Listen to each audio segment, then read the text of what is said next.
आप सभी को सादर जय श्री सीताराम। आइए आज हम सभी पूज्य पाद गोस्वामी श्री तुलसीदास जी महाराज जी के द्वारा रचित श्री रामचरितमानस जिसे सुंदरकांड श्रवण कर रहे हैं। भगवान के इस सुंदर चरित को हम सभी इसीलिए गा पा रहे हैं क्योंकि शंकर भगवान और माता भवानी जी की ही कृपा है जो वो सुनना चाहते हैं और जो वो जानना चाहते हैं वही करते हैं, वही गवाते हैं। क्योंकि जहाँ ऐसी श्री राम कथा का जब हम अपने अंदर विचार भी आता है तो बिना उन्हीं के कृपा के हमारे अंदर उनके नाम लेना भी मुश्किल है। तो वही शंकर भगवान जी है और माता भवानी जी हैं जिन्होंने हमारे अंदर उस भाव को प्रकट करके हमारे माध्यम से वो खुद श्रवण कर रहे और खूब गा रहे हैं। आप सभी हम सभी बहुत ही बड़े भाग्यवान हैं। ऐसी श्री रघुनाथ जी के इस मधुर चरित को हम सभी अपने कानों से श्रवण कर रहे हैं और मुझे अपनी इस मुख से गाने का सौभाग्य मिला है। तो आप सभी भाव भक्ति चित्त मन हृदय सब कुछ लगा के श्री रघुनाथ जी के इस पावन चरित को श्रवण करें और अपने घर में अपने परिवारों समेत खास करके आगे जो आने वाला पीढ़ी है उसके लिए आपको इसी ग्रंथों की महिमा को समझना पड़ेगा और उनके लिए वही छोड़ के जाना पड़ेगा ताकि जब हम इस धरती से विदाई ले रहे हो, जैसे संपत्ति है आप बेटे पोता किसी का ना किसी के नाम करके जाओगे, लेकिन भक्ति को बचपन से ही आप देना प्रारंभ करिए ताकि जब आप जाएंगे तो आप अपने बच्चों को वो भक्ति देके जाएंगे जो भक्ति के कारण उसका मार्ग प्रशस्त रहेगा और सदैव भगवान उसके हाथ पकड़े हुए रहेंगे। ना वो संस्कार से विहीन होगा, ना पथ भ्रष्ट होगा, हमेशा उसको भगवान के ऊपर उस विश्वास को बनाए रखेगा जिसमें उसके जीवन में कभी भी ऐसी कोई भी विपत्ति आना तो छोड़िए सोच भी नहीं सकता आने के लिए। इसीलिए जाते जाते अपने बच्चों का कल्याण करके जाइए ताकि जब आप ऊपर रहें तो आपको वो सब चीज़ देखने को मिले कि जो आप चाहते हो और जो आपके पूर्वज ऊपर हैं वो चाहते हैं। आप सोच लीजिए आप क्या कर रहे हैं, उनको कितना दुख हो रहा होगा कि देखिए हमारे ही कारण हमने अगर बच्चों को ये शिक्षा दिए होते, भगवान के हाथ में इनके हाथ को पकड़ा दिए होते, शायद आज ऊपर भी रह के उतना ही आनंद होते और आशीर्वाद करते। तो घर में आज जो स्थितियां हैं, जो कलह है, खाली धन से सब चीज नहीं है। जो शांति है, असल जो होता है शांति, और वो शांति तब मिलेगा जब भगवान की शरण में रहेंगे। जब भगवान की शरण में रहेंगे तो सब चीज भगवान अपने से ही दूर कर देंगे, उसी चीज को दूर करेंगे जो आपके हित के लिए नहीं है। इसलिए नारद जी महाराज जब उनको विवाह करने का मन में भावना आया था तब वो भगवान विष्णु जी के पास गए थे। भगवान नारायण जी को जाकर कह रहे हैं कि आपका चेहरा उधार दीजिए, लेकिन उससे पहले ही कहते नारद जी कि जही विधि नाथ हो हित मोरा करहु सिबेग में दास हूँ तेरा। इसका अर्थ यही होता है कि हे भगवान आप वही करिए जो मेरे लिए हित हो। उसके बाद भले ही वो भगवान से अपने चेहरा को मांगे थे कि विश्व मोहिनी को भगवान के चेहरे का सिवा और ऐसा कोई चेहरा नहीं मिलेगा, सुंदर नहीं दिखेगा तो बनमाला डाल देगी, लेकिन भगवान ने उसको बंदर का बनाए थे। फिर नारद जी महाराज जब भगवान ने दंडकावन में माता को ढूंढते हुए घूम रहे थे, नारद जी ऊपर देखे तो आके संवाद किए थे कि मेरे अभिशाप के श्राप के कारण आज मेरा प्रभु इससे भटक रही है। भगवान ने वहां भी उसको समझाए थे। नारद जी, जब मेरा कोई भक्त किसी भी कुमार्ग में चला जाता है तो मैं स्वयं पिता होके उसके हाथ थाम लेता हूं और उसको वहां से ले आता हूं। जैसे पिता होता है, अपने बच्चा अगर किसी गलत रास्ते में चला जाता है या किसी गड्ढे में गिर जाता है तो पिता अपने पूरी जीवन लगा देता है उस बच्चे को बचाने के लिए। तो वही भगवान स्वयं हमारे साथ भी ऐसे करते हैं जब हम उनको समर्पण कर देते हैं। तो आइए इसे मनोहरिक चरित्र को हम सभी श्रवण करेंगे और हनुमान जी महाराज जी के प्रसंग है जो बहुत ही खुश हैं। हनुमान जी, श्री रघुनाथ जी का दर्शन हुआ। शंकर भगवान जी का ये 11वां रुद्र अवतार श्री हनुमान जी है जो भगवान के परम भक्त है श्री रघुनाथ जी के।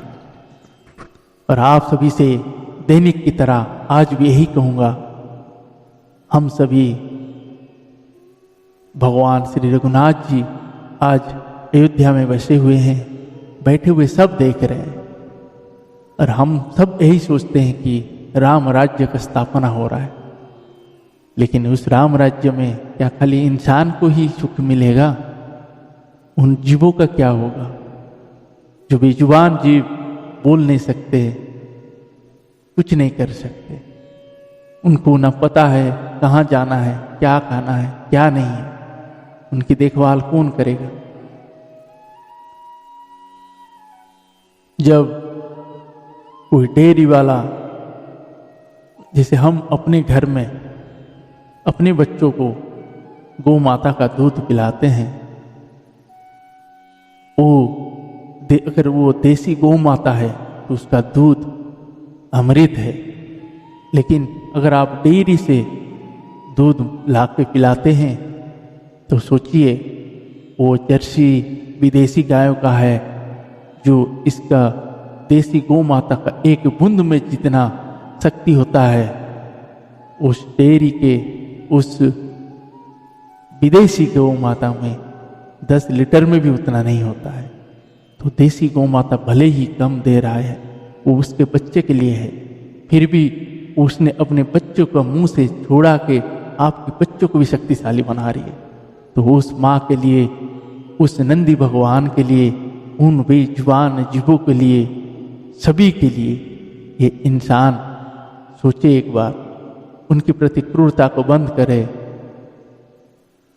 जैसे आपको पता है आप सभी शहर में रहते हैं, कोई गौ माता रख नहीं सकते, रहने के लिए खुद के लिए वैसी व्यवस्था नहीं है, रख नहीं सकते। तो जहाँ गौ माता है आपको पता है कि वहाँ चारा नहीं है, गौ माता है डस्टबिन को खा रही है। तो सोचिए एक आपकी झूठा को उस गौ माता खा रही है। अब माता कहे तो वो सच में वही दुर्गा है, वही लक्ष्मी माता है, वही माता सरस्वती जी है। क्या बीतेगा आपके ऊपर?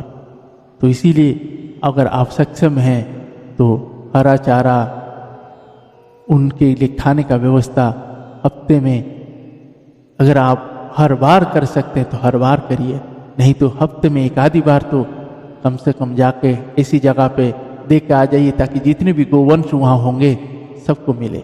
जैसे हरा चारा नहीं मिल पाता है तो बरबटी हो गया या लाल भाजी साग हो गया, भाजियाँ हो गया, लौकी हो गया, ऐसे चीज़ आप लेके वहाँ डाल के आइए ताकि वो गोवंश खाए। उसका बहुत ही बड़ा पुण्य मिलेगा। जब वो गौ माता, आप देखिएगा कई जगह ऐसा होता है, जिस घर में गौ माता रहती है उस घर में कोई भी विपत्ति नहीं आती है, बड़े से बड़े। आप सभी धन के साथ मत जुड़िए, धन वैभव तब होगा भगवान जब 5 प्राणियों को पालोगे तो भगवान उस 5 का व्यवस्था करेगा। जब छठा रखोगे तो छठों का व्यवस्था करेगा। माध्यम आप हो, देने वाला कोई और है। तो इसीलिए उनके प्रति क्रूरता ना हो। तो इसीलिए जब भी बाजार जाएं पॉलीथीन को बिल्कुल छुए मत। अपनी सब्जियां अपनी बैग के अंदर, थैले के अंदर डाल के लेकर आए खुला, अपने घर में लाके मिर्ची अलग, आलू अलग, ऐसे करिए बांध के उसी थैले में बांध के भी पॉलीथीन के अंदर लेके आते हो, तो ऐसा बिल्कुल ना करें। ताकि गोवंश की रक्षा करेंगे तो आप अपने स्वयं का रक्षा कर रहे हैं। जय सीताराम। आप लोग से यही कहूँगा कि वीडियो को ज़्यादा से ज़्यादा लोगों तक शेयर करें, सभी के कानों तक पहुँचाएं और इस गोवंश के साथ साथ खुद की रक्षा करने में मेरी सहयोग दें। जय सीताराम। आइए सभी उस जगत जननी माता जानकी जी और परम पिता मेरे रघुनाथ जी के चरणों में प्रार्थना करते हैं। हे रघुनाथ जी, आप इस चरणों में सदैव प्रेम भक्ति ऐसे ही देते रहना, ताकि जब भी स्मरण में आए तो आपका चरण ही स्मरण में आए और रात दिन आपके प्रति आपकी छवि इन आंखों में कभी ना उजले। जय श्री सीताराम। सीताराम चरण रति मोरे, अनुदीन बढ़ाऊ अनुग्रह तोरे। सीताराम चरण रति मोरे, अनुदीन बढ़ाऊ अनुग्रह तोरे। जेहि विधि नाथ होइत मोरा, जेहि विधि नाथ होइत मोरा। करहूँ शुभेगी दास में तोरा, करहूँ सुबेगी में दास हूँ तोरा। श्री राम जय राम जय जय राम, श्री राम जय राम जय जय राम, श्री राम जय राम जय जय राम, श्री राम जय राम जय जय राम, श्री राम जय राम जय जय राम, श्री राम जय राम जय जय राम, श्री राम जय राम जय जय राम, श्री राम जय राम जय जय राम। श्री श्यावर रामचंद्र भगवान की जय, श्री बालकृष्ण भगवान की जय, श्री उमापति महादेव की जय, श्री पवन सुत हनुमान की जय, पूज्यपाद गोस्वामी श्री तुलसीदास जी महाराज की जय, श्री रामचरितमानस भगवान की जय, सब संतन भगवान की जय, गुरुदेव भगवान की जय। ओम नमः पार्वती पतये, हर हर महादेव।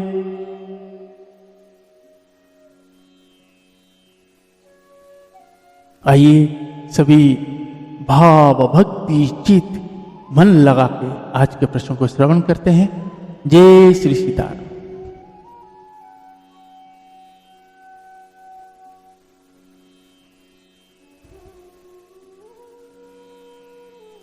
दोह सगुन उपासक परहित नीरत नीति दृढ़ नेम, ते नर प्राण समान मम जिन्न के द्विज पद प्रेम।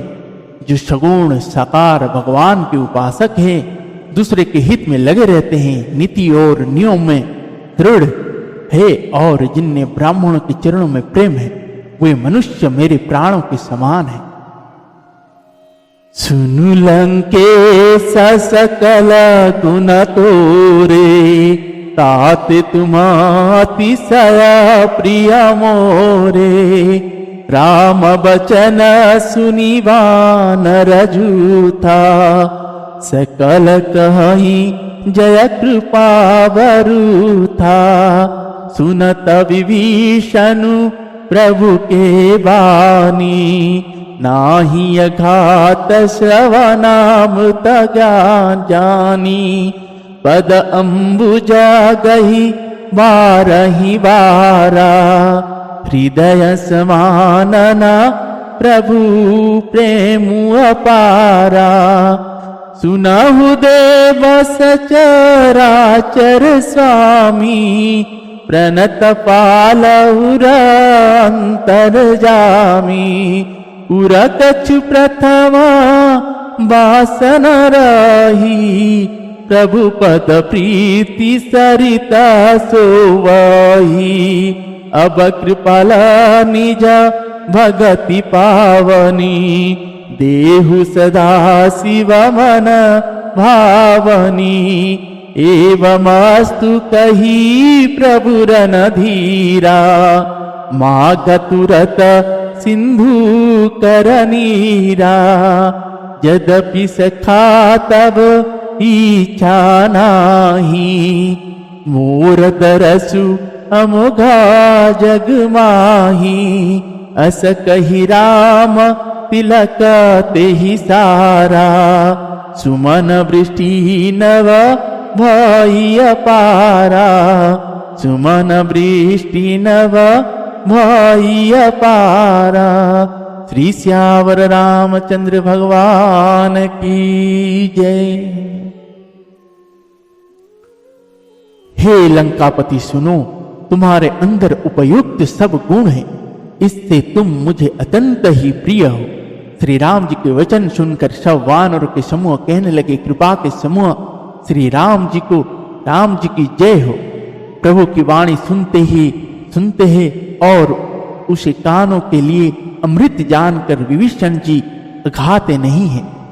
वे बार बार श्री राम जी के चरणों कमलों को पकड़ते हैं। अपार प्रेम है, हृदय में समाता नहीं है। विभीषण जी ने कहा, हे देव, हे चराचर जगत के स्वामी, हे शरणागत के रक्षक, हे सबके हृदय के भीतर की जानने वाले, सुनिए, मेरे हृदय में पहले कुछ वासना थी, वह प्रभु के चरणों की प्रतिरूप नदी में बह गई। अब तो हे कृपालु, शंकर जी के मन को सदैव प्रिय लगाने वाली आप अपनी पवित्र भक्ति मुझे दीजिए। एवमस्तु ऐसा ही हो कहकर रणधीर प्रभु श्री राम जी ने तुरंत ही समुद्र का जल मांगा और कहा, हे सखा, यद्यपि तुम्हारी इच्छा नहीं है, पर जगत में मेरा दर्शन अमोघ है, वह निष्फल नहीं जाता। ऐसा कहकर श्री राम जी ने उसको राज तिलक कर दिया। आकाश से पुष्पों की अपार वृष्टि हुई। दोहा। रावण क्रोध अनल निज श्वास समीर प्रचंड, जरत विभीषण राखेहु दिन्हेहु राजु अखंड। श्री राम जी ने रावण के क्रोध रूपी अग्नि में जो अपनी विभीषण की श्वास वचन रूपी पवन से प्रचंड हो रही थी, जलते हुए विभीषण को बचा लिया और उसे अखंड राज्य दी। जो संपत्ति शिव रावण ही दिन्हि दिए दशनाथ, सोई संपदा विभीषण ही शकुचि दिन्हि रघुनाथ। शंकर जी ने जो संपत्ति रावण को 10 शीरों की बलि देने पर दी थी, वही संपत्ति श्री रघुनाथ जी ने विभीषण को बहुत शकुचते हुए दी। अस प्रभु छाड़ी भजही जे आना, ते नर पशु बिनु पूछ विसाना। निज जन जानि ताहि अपनावा, प्रभु सुभावा कपिकुल मन भावा। पुनि सर्वज्ञ सर्वभूरवासी, सर्वरूप सब रहित उदासी। बोल वचन नीति प्रतिपालक, कारण मनुज दनुज कुल घालक। सुनु कपिसालंकापति वीरा, केहि विधि तारिय जलधि गवीरा। संकुल मकरौरगर्ष जस जाति, अति अगाध दुस्तर सब भांति। कह लंकेशा सुनु रघुनायक, कोटि सिंधु शोषक तव सायक। यद्यपि तदपि नीति असि गाई, विनय करिय सागर सन जाई। विनय करिय सागर सन जाई। श्री सियावर रामचंद्र भगवान की जय। ऐसे परम कृपालु प्रभु को छोड़कर जो मनुष्य दूसरे के भेजते हैं, वे बिना सिंग पूंछ के पशु है। अपना सेवक जानकर विभीषण को श्री राम जी ने अपना लिया। प्रभु का स्वभाव वानर कुल के मन को बहुत भाया। फिर सब कुछ जानने वाले, सबके हृदय में बसने वाले, सब रूपों में प्रकट, सबसे रहित उदासीन कारणों से भक्त पर कृपा करने के लिए मनुष्य बने हुए तथा राक्षसों के कुल का नाश करने वाले श्री रघुनाथ जी नीति की रक्षा करने वाले वचन बोले।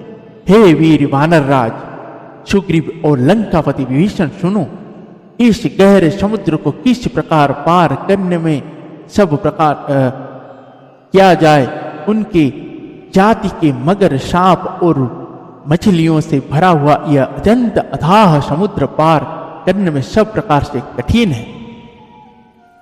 विभीषण जी ने कहा, हे रघुनाथ जी सुनिए, यद्यपि आपका एक बाण ही करोड़ों समुद्र को सोखने वाला है, सोख सकता है, तथापि नीति ऐसी कही गई है, उचित यह होगा कि पहले जाकर समुद्र से प्रार्थना की जाए। दोहा। प्रभु तुम्हारा कुल गूर जलधि कहा ही उपाय विचारी, बिनु प्रयास सागर तरी ही सकल भालु कपिधारी। हे प्रभु, समुद्र आपके कुल में बड़े पूर्वज है, वे विचार कर उपाय बतला देंगे। तब रीछ और वानरों की सारी सेना बिना ही परिश्रम के समुद्र को पार उतर जाए।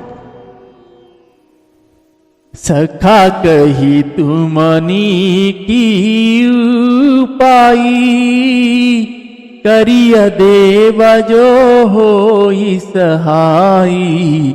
मंत्र न यह लचि मन मन भावा, राम वचन सुनी अति दुख पावा।